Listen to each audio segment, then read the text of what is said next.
Chemistry is wonderful.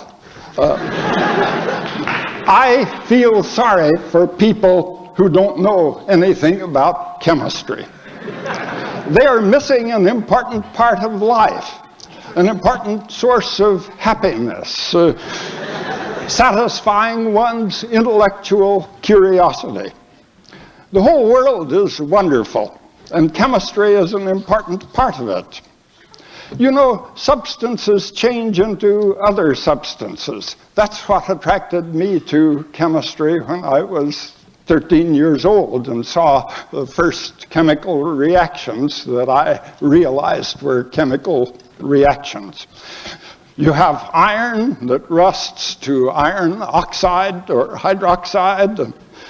Lavoisier, back nearly just about 200 years ago, showed that you can burn diamonds to carbon dioxide.